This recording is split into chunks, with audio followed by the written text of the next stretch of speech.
Welcome to the Get Offset podcast. I'm Emily. And I'm Andrew. And today we're going to talk about cats. Yay. How's your cat?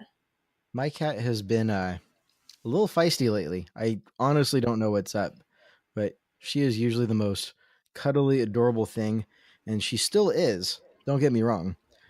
But just out of nowhere, she'll go from cuddling to like suddenly she like goes into like tiger mode, and she'll just like pounce on like my head or like my wife's head and just like take a bite out of her hair. Like, what are you doing?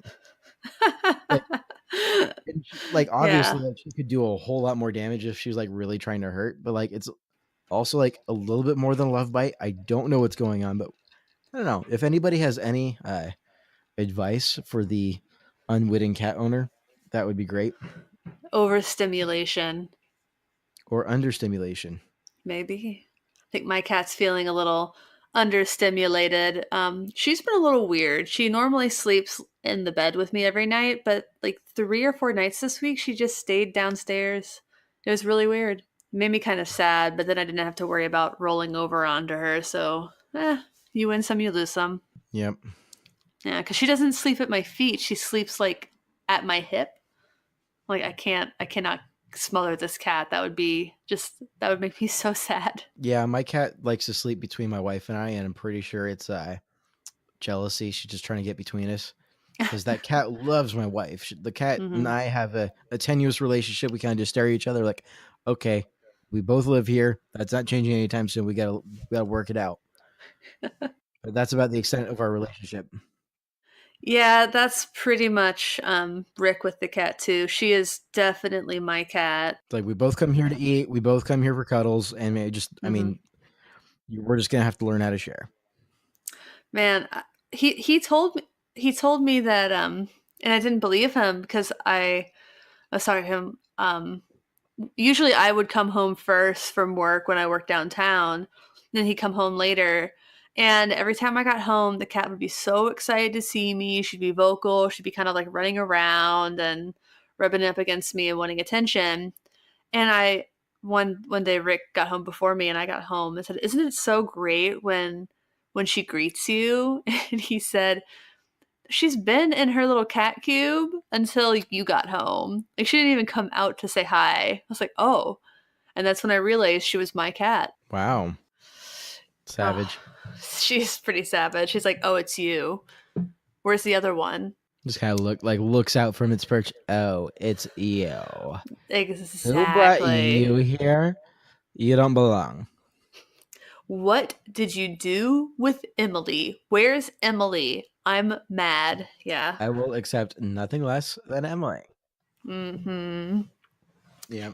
He says the cat calls me Emmy, which means she and I can't be friends. That is unfortunate.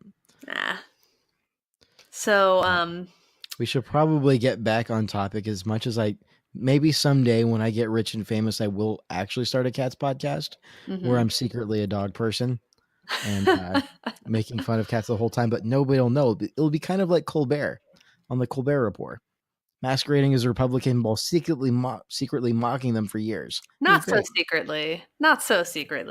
Well, when I was a kid, I didn't know the difference. I just thought he was really wacko. And I was like, really? Oh, yeah, well, wait. Fox News was not uncommon to be seen in the home when I was a child. Fair.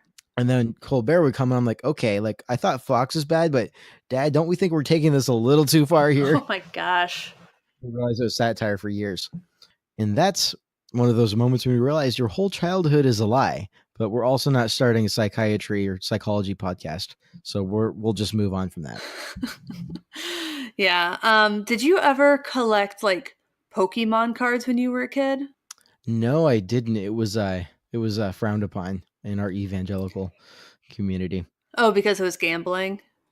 I don't know. I was just told that it, like magic or witchcraft. I wasn't allowed to read Harry Potter, so I didn't do that until after I became a parent.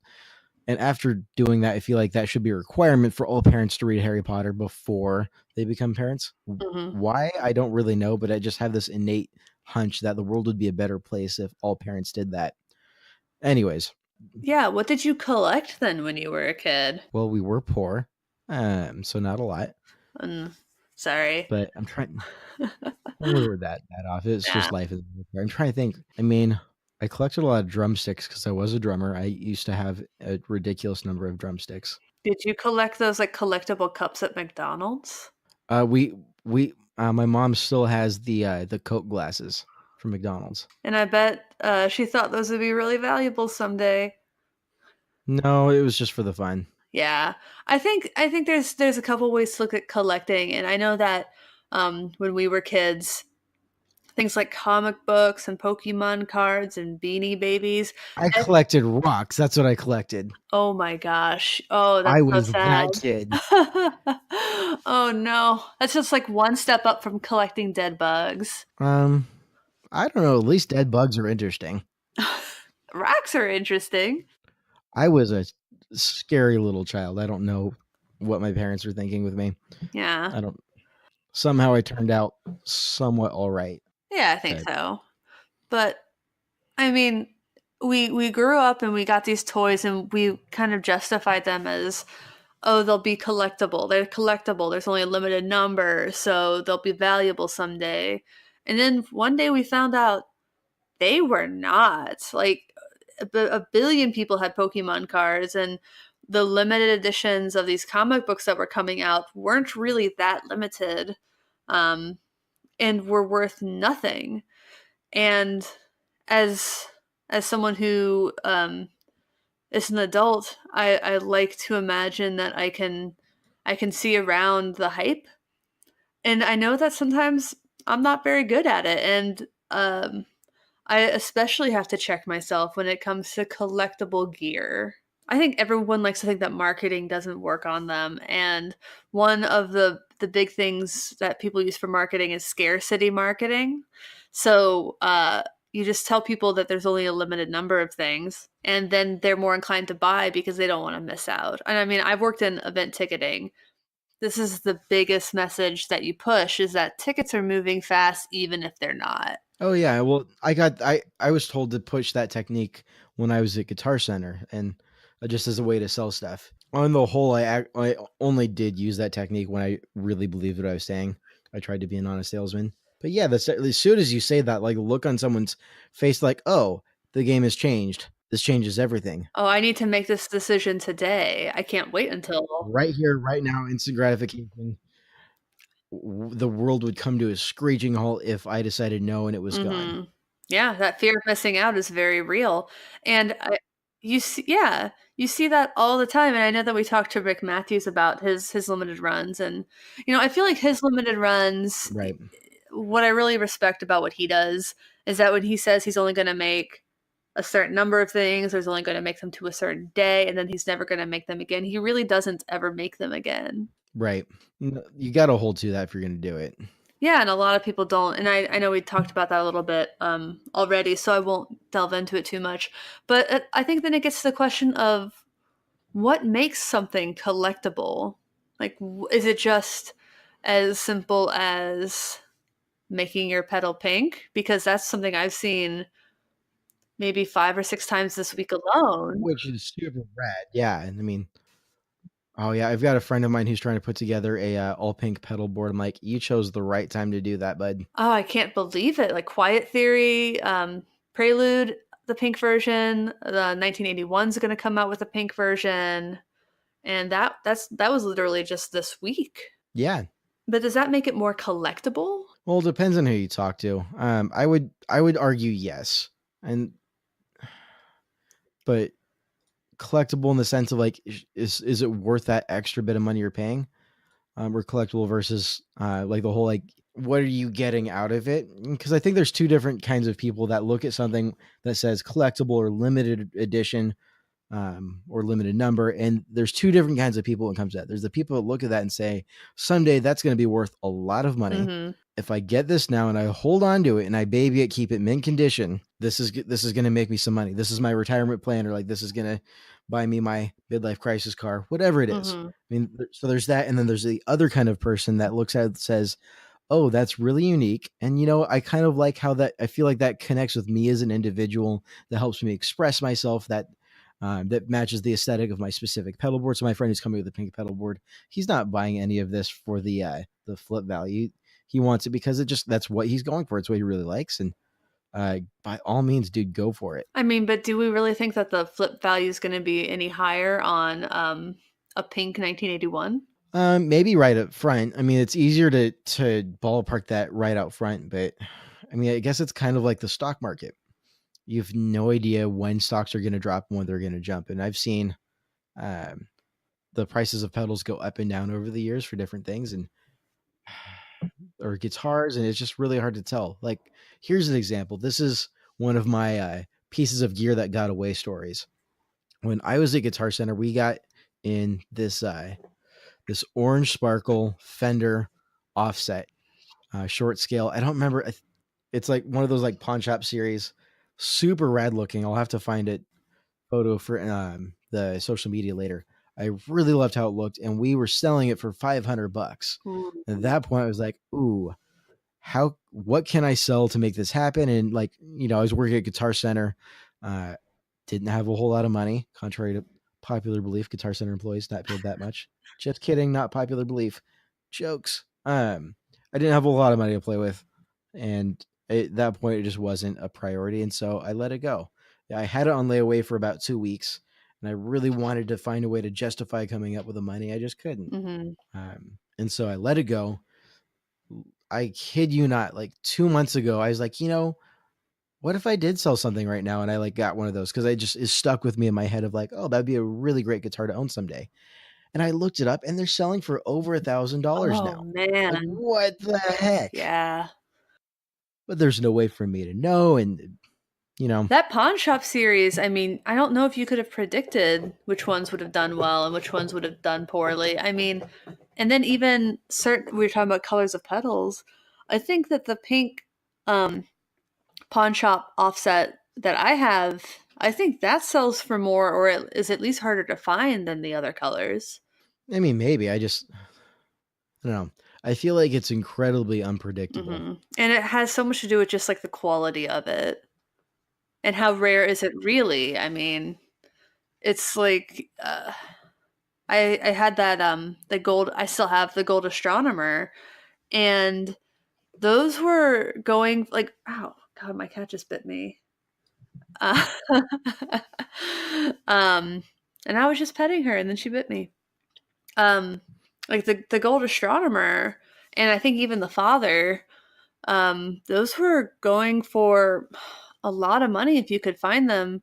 And now that the V2 astronomer has that same algorithm, I Right. it's like I don't I can't flip it. Not that I was buying it to flip it. I bought it 2 or 3 years ago. If I was going to sell it, I would have sold it by now. Um, or if I was going to sell it for a profit, I would have sold it by now. But so You're passing the point of when it's worth the flip. yeah, so I think part of like the old school collecting was that you have to hold on to it for a long time. But that was with toys and comics, and then you would have, oh, well, the first edition of a Superman comic is more valuable than subsequent editions. But sometimes that's the case with pedals, and sometimes it isn't. Sometimes the version 2 is more collectible. It's better because there are just those improvements made upon it. I mean, I don't know if you're going to see people selling those Matthews Effects dual reverbs that he did for $400 anymore because now you can buy the new one on his website right now. Probably not, and not at the end of the year anymore, but and that's 350. Right. So he's like I assume killing um the flip for some people on that. Right. Yeah, I saw the V1. It was the gold enclosure from the dual reverb Guitar Center in Seattle of all places, and I think it was selling for 200 even, Oh, something like and that. that's just such a great price for that pedal. Oh yeah, I mean it's a killer pedal. The guy I talked to about it at Guitar Center had no idea what he was looking. He's like, "Yeah, it sounds okay." I'm like, "Okay, dude, let me tell you. So And they didn't change the price on it. it doesn't matter how cool it is, to an extent, is kind of what I'm learning. Oh, yeah. I mean, small builders, kind of iffy resale value, historically, but people have always had good resale value with those Matthews effects and the 1981s, which is nuts to me because he's still building those. But the when he's doing the launching a batch and just buy them while they're Mhm. live, I mean those are selling out like instantaneously. Mhm. Like people like were like hovering over their emails like trying to buy and they're just gone just like That that. was that Quiet Theory. That's the prelude. I mean, I Mhm. just happened to be looking at my email the moment it came in. I was like, "Oh, I need to buy this." And I justified it to my husband. I'm like, "I think I can maybe sell it. If I don't like it, I can at least get what I paid for it." It's a really nice pedal. Oh yeah, I'd love to. I can't wait for you to get it just so I can come over and get my hands on it. Oh, I have it. What? Yeah. Ugh. I got it last week. We're overdue for a jam session. Oh, yeah, absolutely. Absolutely. It's been yeah, a lot of new gear days for me, but and gosh, it's mostly been like collectible things. So, oh gosh, I guess I'm just falling victim to marketing, but they're good products. I mean, if I got one and played it, I was like, "Oh god, I hate this." I'd feel bad about it, but Right, and they're great. And like, well, with the Quiet Theory preload in the 1981, like that is just their flagship. That is, there's obviously there's coming out new colors and stuff is limited runs, but even just the actual flagship itself is flipping for so much money. We're seeing that mhm. with the new Chase Bliss Reverb, which I am just all about that. And yeah, and so it's not even that it's specifically a collectible item, it's just that it's supply and demand economics just Mhm. playing out. And I don't know, but I wonder if there's a way for us to so we've so far okay, let me get my head around what I'm trying to say here. So far we have talked about mostly obvious things. It is unpredictable. Is kind of where we're going with this. And just some things end up being collectible, some things aren't. Some things are flippable right up front, but once the market starts to saturate the or there's a newer version of it, that resale value gets decimated. But what about the items that have been timeless? What about the pieces of gear that were have been at a high resale value for so long and are continue to stay that way? Like the obvious, like number one is a 1959 Les Paul Burst. I mean, Mm. obviously there's that, and we're talking hundreds of thousands of dollars for a guitar. But within pedals, we've got the Boss Slow Gear. I mean, that sells for $400 or $500. Oh, and the Uh, Boss CE2 is in the 300 maybe? yeah, CE1 goes for more than that. It just ooh, um, it's like what is it about those? Is it that it's on the front end, the cutting edge, it's unique and nothing ever has been done like it before, and so even if people improve upon it, it's always going to be the OG design? Or I think it's I mean, you think about that CE2, that chorus just defined a decade. That was the 80s in a box, man.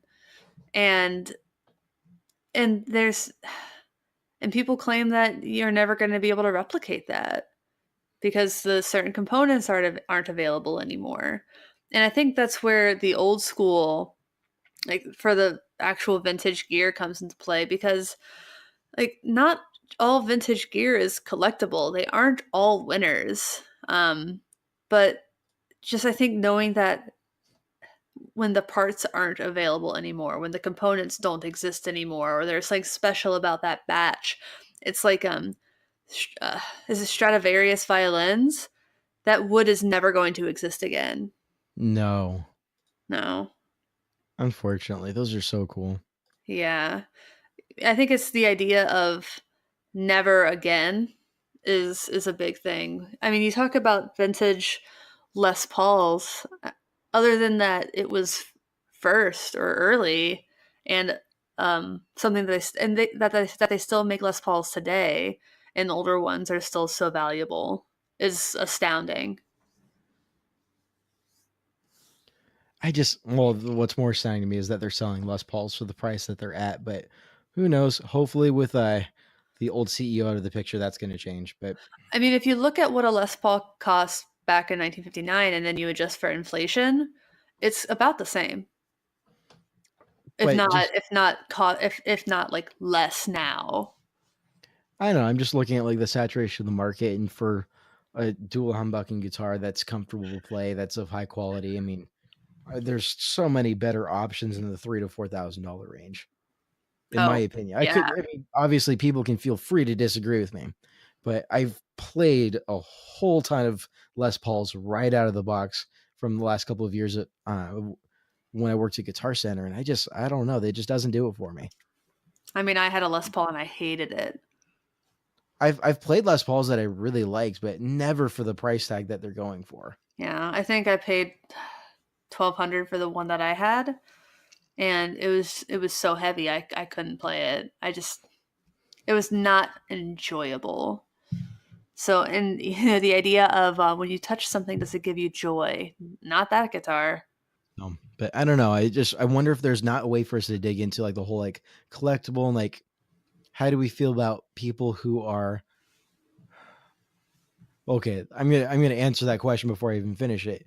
People who are trying to pull the this is a collectible limited edition item, by all means go for it. If that helps people feel special about what they're purchasing, makes them feel more connected to a builder, etc. Honestly, I think that's one of the best things about the gear community is this connection, this level playing field, this very interpersonal dynamic that a lot of companies have going on with their customers. Especially the smaller brands like Old Blood Noise. Oh, Mhm.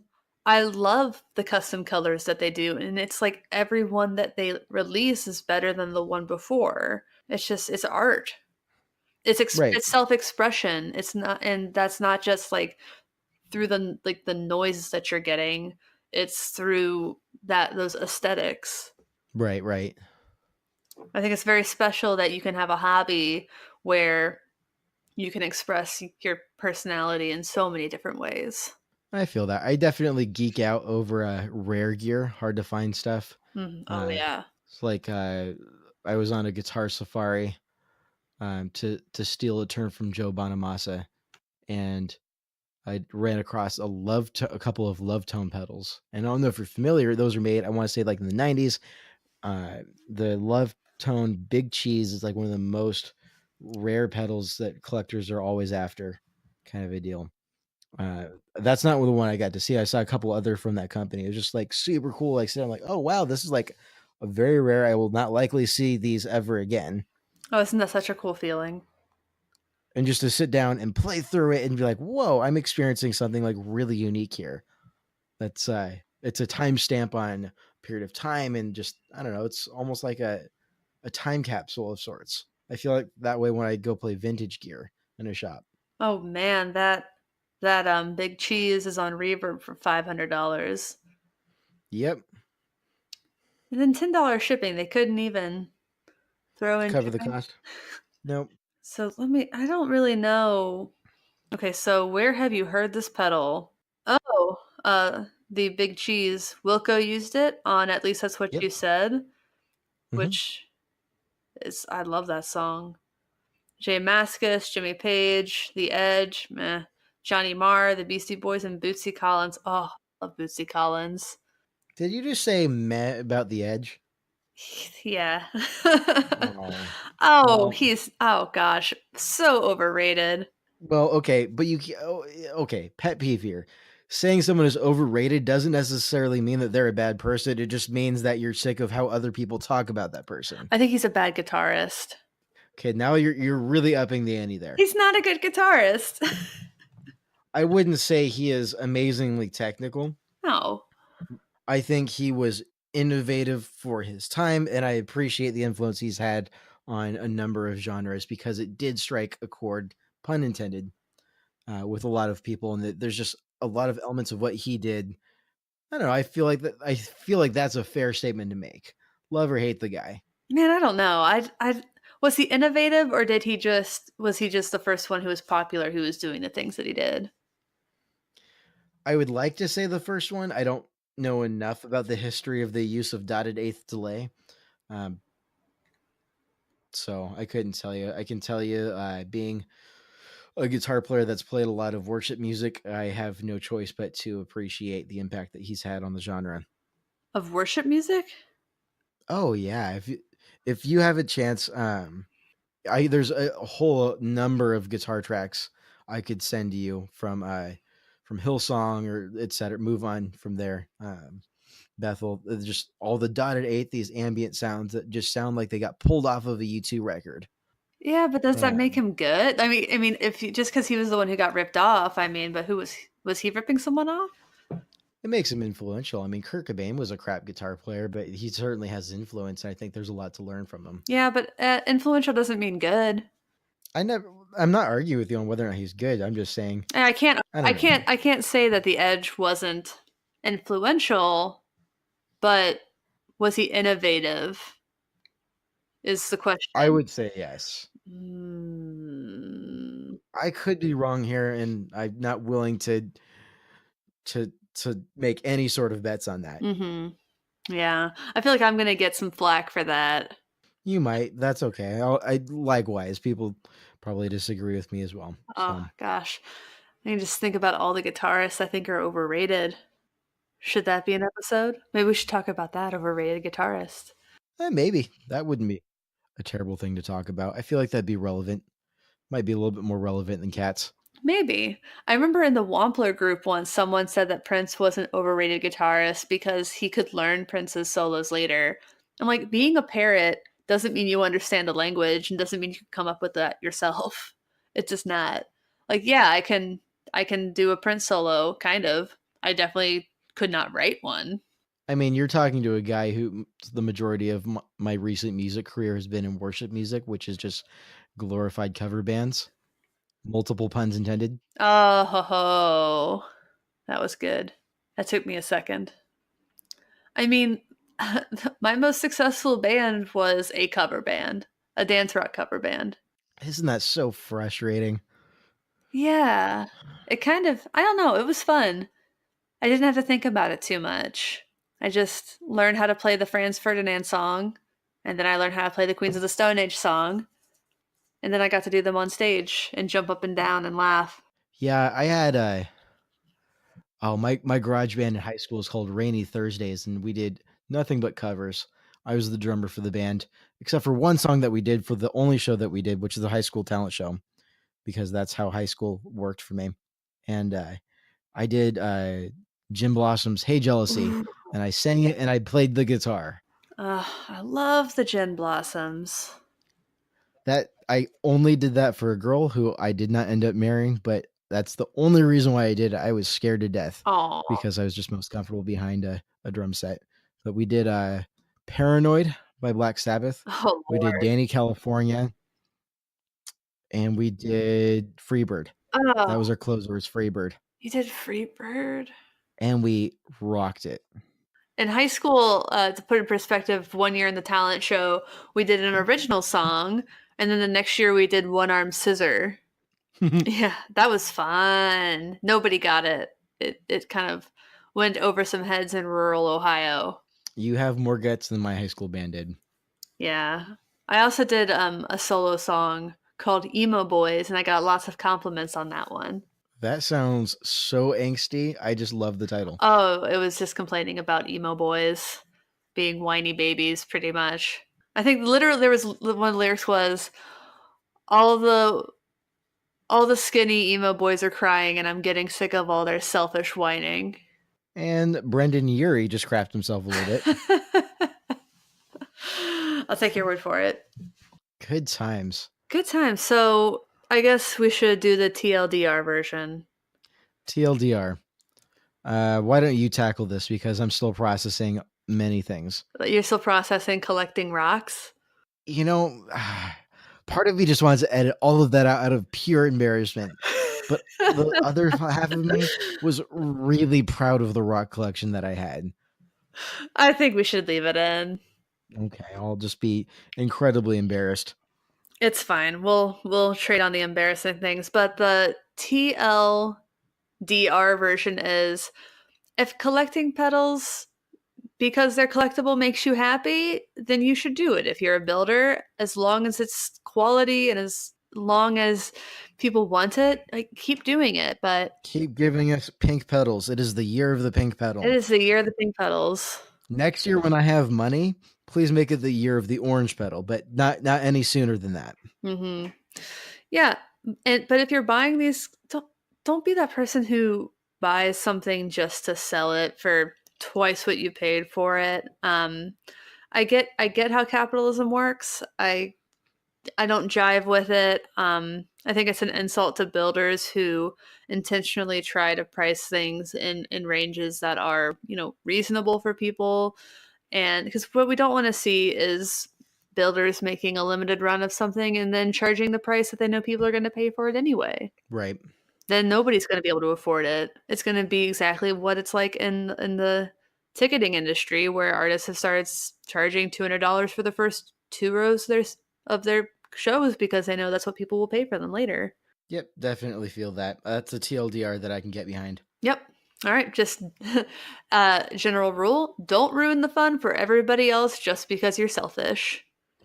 Don't be that guy. It's not worth it. Don't be that guy. Don't be that girl. Don't be that person. Though I gotta be honest, I call girls guys all the time. I just call everyone dude, but I spent most of my childhood in California, so I don't know. I feel like that. Yeah, I call everybody dude also. Well, you're just an angsty emo girl, so All my girlfriends did too. We all just were like, dude, dude. Hey, dude. Yeah, all of us. I don't know. Might have just been like a weird outcast in rural Ohio kind of thing to do, but yeah. When I emceed my youth group in high school, whenever I did announcements, it was "What's up, dudes and dudettes?" dudettes. There's the other. Okay, we're just gonna keep my cringe-worthy moments to a minimum for the rest of this episode. Yeah. Good thing the episode is wrapping up then, because I don't know if it's that one little sip of gin hit you, but oh, I'm kidding. I'm kidding. Oh, I'm that's sorry. that's low. I finished my Oh, drink a long time ago. yeah, me too. Yeah, it was a drink for me as well. Um, well, thanks as always for the chat, Andrew. Absolutely. And today's episode is sponsored by Lambertones. Black Friday sales are now over. Obviously, Um, this is many weeks ago. but I mean, keep up with it. He's a great dude. If you can squeeze in a birthday present to yourself or for a loved one, by all means, hop on that train. You won't regret it. Yep, I can get behind that. Um, so yeah, everyone who's listening, thanks for listening and thanks for understanding. And to all, a good evening, a good night. How's that quote go? I don't know. Good night and good luck. Something like that. Good night and have a pleasant tomorrow. I like to just, when I put my kid to sleep, I like to tell him that you survived yet another day and you will probably survive tomorrow. Oh, geez, do you really? No, I don't really. Usually tell the little one that I love him very much, and that I'll see him tomorrow. And he well, not always. He likes. I like it when he smiles back when I say that. Aw, my parents would always say, "Good night, sleep tight, don't let the bed bugs bite." Classic. Can't go Yeah. wrong with that. All All right. right. Well, good evening, everyone. Don't let the bed bugs bite. Bye.